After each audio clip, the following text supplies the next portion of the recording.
السلام عليكم ورحمة الله وبركاته. ازيكم يا حبايب قلبي، عاملين ايه؟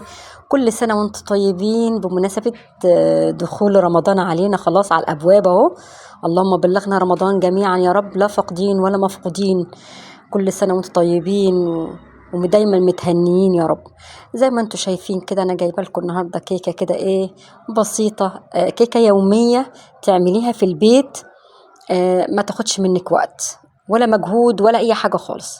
المقادير بتاعتي زي ما انت شايفاها سهله وبسيطه، هي بيضه واحده ما فيش غيرها، كيس بيكنج باودر، تمام، انا بجيب ماركه دريم دي، كوبايه سكر، آه كوبايه الا ربع زيت، تمام.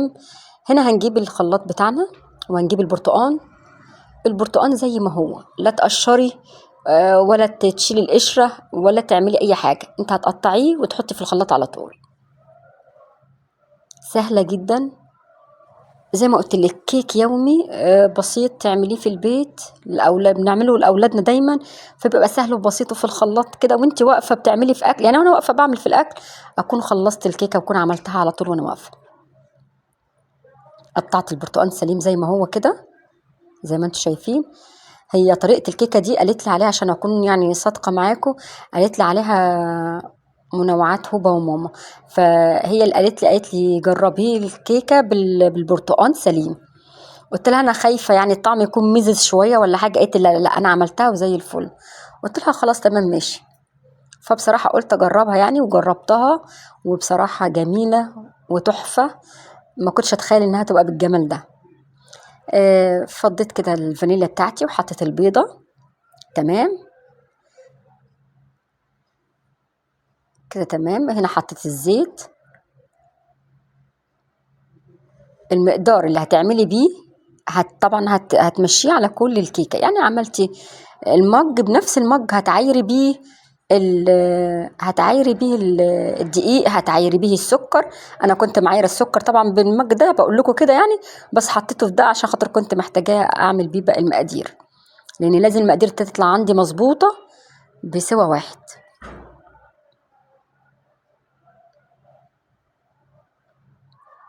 اللهم صل وسلم وبارك على سيدنا محمد وعلى اله وصحبه اجمعين. انا من النوع اللي بحب السكر زياده، فحطيت حبه سكر، يعني حطيت تقريبا نص كوبايه كمان تاني، فكده انا حطيت كوبايه ونص سكر، تمام. الدقيق هنا حطيت هنا معلقتين نشا، انا كنت عامله مجين من الدقيق، وحطيت معلقتين نشا وحطيت البيكنج باودر عليهم زي ما انتم شايفين، وذره الملح. طبعا دي المواد الجافه، والمواد السائله انا طبعا كلها طحنتها في الخلاط. وهنا بقى المواد الجافه اللي هي رشه الملح والبيكنج باودر ومعلقتين النشا مع كوبايتين الدقيق طبعا. بصوا الخليط طلع حلو ازاي، شكله روعه وتحفه. ده غير الريحه بقى، مفحفحه ما اقولكوش. هنبدأ نحط حبة دقيق بحبة دقيق ونقلب. ما تحطيش الدقيق كله مرة واحدة، حاولي تحطي حبة بحبة يعني، وتستني كده وتصبري كده، ادي الحاجة وقتها يعني. هنا قلبت كده بالراحة كده، وهنا خلصت كده الكم بتاعي كله زي ما انتم شايفين كده. هقلبها بقى كويس، وما تقلبش فيها كتير، هو بس على قد بس المكونات ما تمتزج، لان انا كده كده المواد السائلة انا كده كده طحناها في الخلاط، فالدنيا تمام معايا.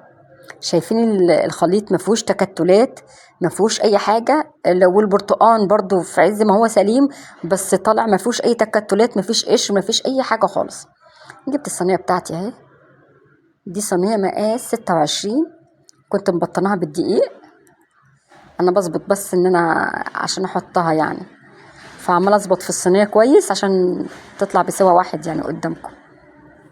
انا حطيت الخليط بتاعي، وطبعا كنت مشغله الفرن مسبق، يعني كنت مشغلها من قبلها على درجه حراره 180، درجه حراره 180.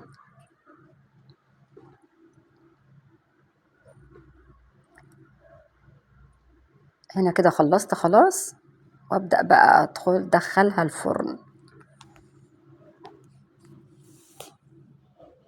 بعد ما جهزت بقى وطلعت من الفرن زي ما انتوا شايفين كده، جبتها وقلبتها. وزي ما انتوا شايفين قدامكم حاجة عظمة، بس كانت سخنة مولعة، وانا كنت طبعا مستعجلة عايزة اصور باقي المقطع عشان اوريها لكم، وطلعت بقى بالجمال والحلاوة اللي انتوا شايفينها دي.